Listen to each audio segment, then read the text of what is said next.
Okay, before I get started showing some watercolor techniques, let's talk about the watercolor sets themselves. We're going to be sharing these, so there's one for every 2 people, and I purposely got one that's used just to show you that even though they've been used, there's still lots of paint in them, so you can still use them. The one thing that I want to make sure you are aware of is to not mix the colors in here. So if you get a set and you find one that has had some mixing, please clean it out and don't do that. We're also gonna clean out the lids. So before you leave, you're gonna leave these open at your table, and I'm gonna come around and check them to make sure that we've cleaned out the tops. So if you need to clean out these tops for mixing, you're just gonna get some water, a little bit of the corner on your paper towel, and just kind of wipe them out. So you might need to grab an extra paper towel. It's very easy at the end of class. Just go through, kind of wipe them clean. So I'm doing that for you so you can see just how quick it goes, how easy it is. You're gonna leave them clean. It might not be that clean the first time you get it, but after that, you should be good to go. Okay, so let's talk about some watercolor techniques so that we can get started with the painting. For this project, you should not need a very large brush. So you're looking for the ones that have the purple handles, maybe one of the blue ones like that. Something in a smaller range. Some of the green ones have a small brush on the end. That's about the largest size. You shouldn't need the larger ones at all. I do have some watercolor brushes that are specifically for watercolor. They have a little bit more of a natural hair bristle. If you want to use one of those, that's an option for you too. I like the synthetic bristled ones for when we get into being able to paint really small little areas. It's a little bit easier to control. These watercolor brushes are a little bit more flexible on the bristle, and it's a little bit more challenging. Okay, after you have all of your sketches done, you can start painting, and I'm going to be showing you how to mix some colors and things like that. So we'll just start kind of with a flat wash. So I have my water, and these watercolors are semi-moist, so they have a little bit of moisture in them, but you're gonna need to get them wet. So I'm gonna start with just a flat wash. So I'm getting my brush wet, and I'm gonna start with brown, and I'm gonna clean that out just a little bit using some just clear water so that the paint is the way I want it to be. So I'm using my brushes wet, I'm rubbing that a little bit, and then I'm going to be painting just a flat color. So this is a pretty intense brown. If I want it to be a little bit lighter, I'm gonna go in and rinse my brush out a little bit, and then I can move some of that pigment to get a little bit lighter of a brown. So I'm actually gonna start like a little bit lighter of a brown. And if you watch me, I'm painting, trying to paint with just the tip of my brush. One of the rules for watercolor is that you work light to dark. So you wanna start with your lightest colors first. I'm doing just a flat wash on this tree trunk, which just means a solid color. And then I'm gonna let it dry, and I'll come back and go over it with some other colors later. So I'm just using a tiny little bit of water to kind of rehydrate my brush, kind of check my pigment. Okay, maybe a little bit darker, so I'm rinsing out a little bit of the color. There's not a time when you should be working with puddles on your paper. It should be fairly controllable. It should always flow, but you want to be in control. Remember that when you're painting, you're wiping the paper with the brush. You shouldn't be like scrubbing back and forth. Okay, so there's my flat wash. I'm gonna let that dry while I work on something else, because a lot of watercolor is layering while and letting things dry in between your layers. Okay, so my next one, I mentioned working light to dark. So I am going to, on my little mushroom house down here, I'm gonna start with a lighter color,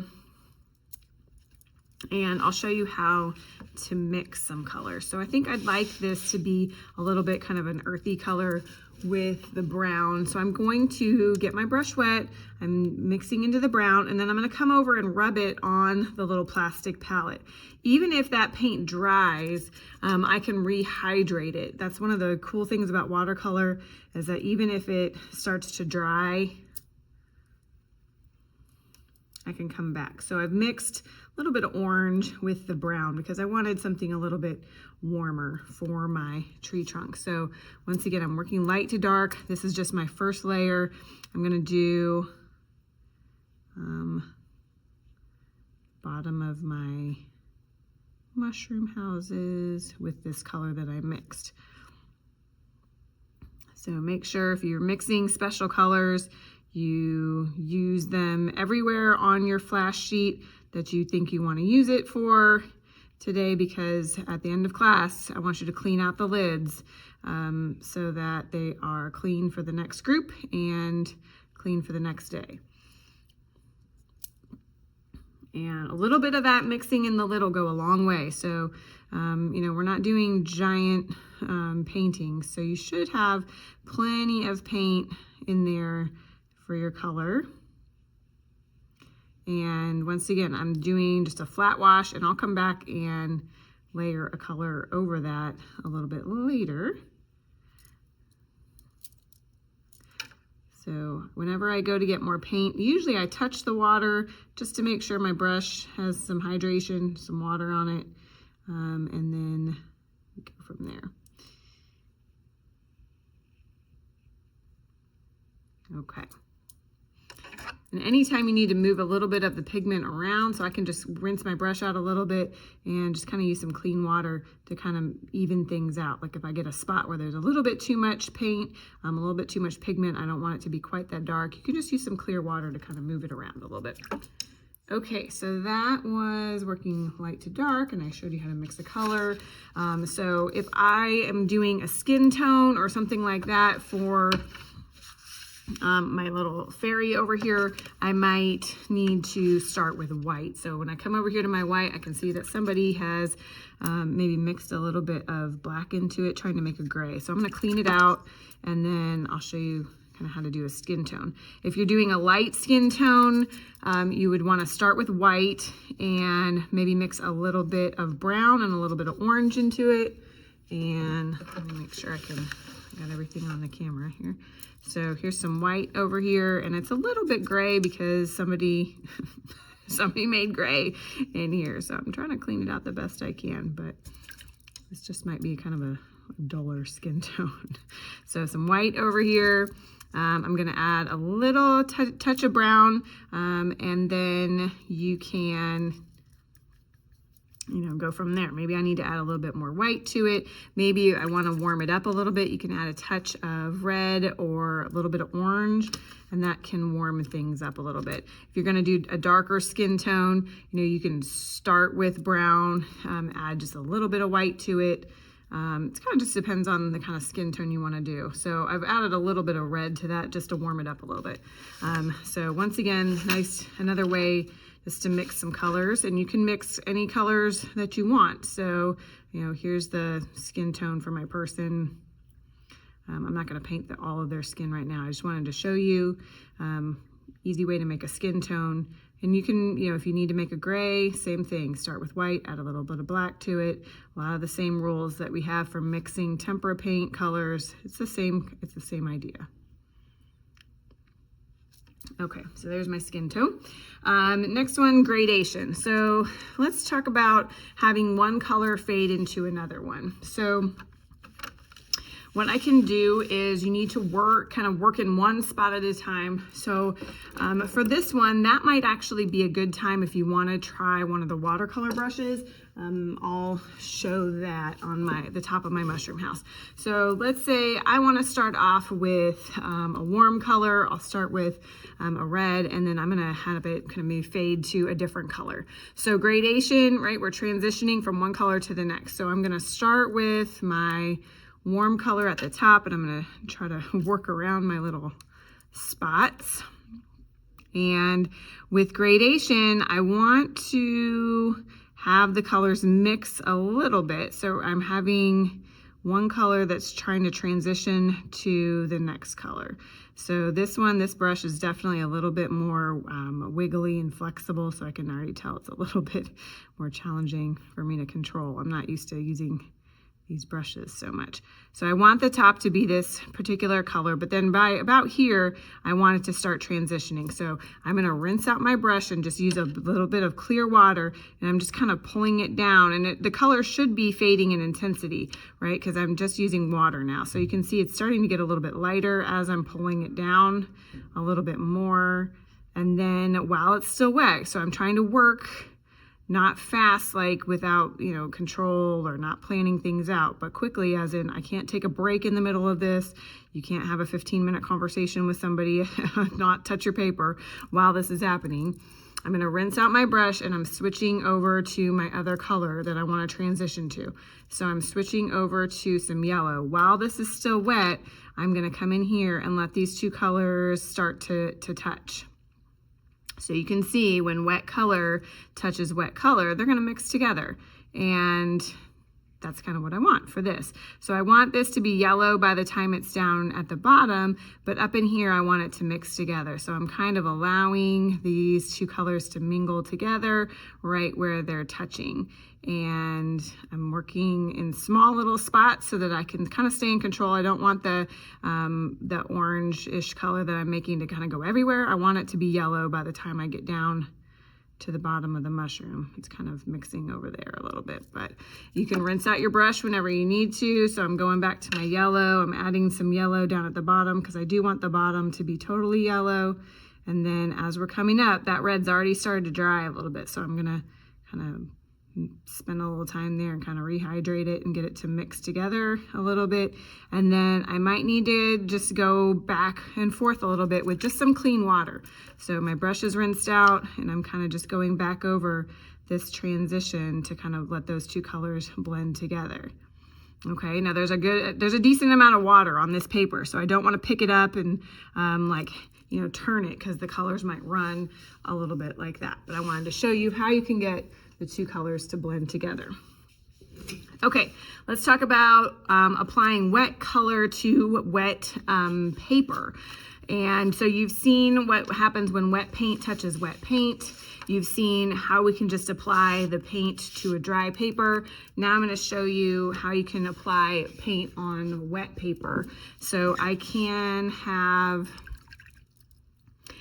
just using clean water. My brush is rinsed out, and I'm going to come back in here and just put some water down on top of my tree, because I want just in here, I'm trying to stay within my pencil lines because I don't want it to go crazy outside that area. I'm still trying to stay in my shape, but I'm just doing clear water, making sure I get that whole area, not a puddle of water, just brushing on there like I'd be brushing paint. So now I'm going to come back with some color. And because the surface is wet, it's really going to kind of go everywhere, right? So you can kind of see it's just going to start to bleed. And you can, I'm touching dots of it to kind of show you, oop, there's a spot I didn't get wet. So I can show you that, you know, how much it bleeds. And you can come back, you can rinse your brush out and, you know, do some colors together and come in here. And this is just a really nice way to get colors to kind of blend naturally, or maybe a little bit unpredictably. So that's kind of a cool way. But once again, there's a decent amount of water on this paper, so I'm not going to pick up the paper. I'm not going to, you know, I'm going to walk around with it and hold it up, because all the paint and water will run down the front of my paper. But this is kind of a cool way to get a different effect. Maybe come in here with some, you know, this is a great reminder about your color theory, right? Think about the color wheel. And if you need a color wheel, they're up on the poster file. But don't be blending colors together that aren't next to each other or near each other on the color wheel, right? If I come in here and touch some yellow in where the purple is, those are opposite colors. They're complementary colors, right? So it would definitely make kind of a brown color. If that's what I wanted, that's great, but that's not what I want. Okay, so now I gotta leave that alone, because if I pick the paper up, if I mess with it too much, I'm gonna start making it muddy and it's gonna get messed up. Okay, let's say that I've touched some paper with paint that I don't want it to have, I don't want it to have any paint. So actually, even right here where it's very puddly, I could use my paper towel. If you drop some paint in a place that you don't want it, or it's too much water or too much pigment, clean area of your paper towel, kind of wrap it around your finger, and you can kind of just press down once and lift off. Look how much that took off. It took off almost everything. So if you have, I'm not promising you that you're going to be able to undo all of your mistakes, but I am showing you that if you get to it quickly, a lot of times you can lift off on here, because the nice thing about this watercolor paper, using actual watercolor paper, is that it takes a while for the water to sink in. It takes a little while for the paint to dry. So it sits on the surface for a little bit, and that allows you to manipulate it a little bit more. So you can kind of mess with it a little bit. So I'm actually coming down here to work on my mushroom a little bit to kind of smooth out some of these colors that have kind of dried. Okay, last thing I want to show you, we've talked about working light to dark. So back down here on my little mushroom house where I painted my light color, if I touch it now, that's already dry. The paint's completely dry already. So now if I wanted to come back and maybe add some detail, let's say I want to, add, I still have my brown that I actually made over here in my paint. So I'm actually just going to add a little bit more dark brown to it and kind of make a darker version. And I could come back and I could do like another color, right? So I could come back and add another layer of color. You could go over top of stuff with another color. I'm just doing this to kind of add a little bit of some value to it. So I don't want it to be quite so stripy. I'm gonna rinse my brush off and see if I can kind of blend it in a little bit. But you can always add another layer on top with a darker color. So now I'm just kind of blending that in a little bit so it kind of transitions a little bit. But one of the keys to watercolor, and I know it's difficult, is letting things dry in between layers. And I know we want to just keep going, but when wet paint touches wet paint, sometimes it bleeds together, and that's not what you want. So that's why it's nice to have all your drawings on here all at once, so you can let something dry, go work on something else on a different area. When it comes back, you can come in and paint with a darker value, and add some details. You could add some textures. But it does take some patience in letting things dry in between. Okay, you'll notice that I have not used black at all. We're not outlining with black. Anything that you want to be black, for example, on my door, I think I might do the details on the door, I might do with black. I'm going to save black for very last because it is the darkest color. It's the most powerful color. If you touch it with a paintbrush that's with any other color, it will mix together and it will rehydrate, and it'll mess up your colors. So black paint very last. Do not outline with black. Any teeny tiny little details you want to do, we can do with a Sharpie, a gel pen, a tiny colored pencil, anything like that. You can do later. Just just stay away from the black paint unless you're totally finished with painting everything else. Okay, make sure you ask if you have questions, and have fun.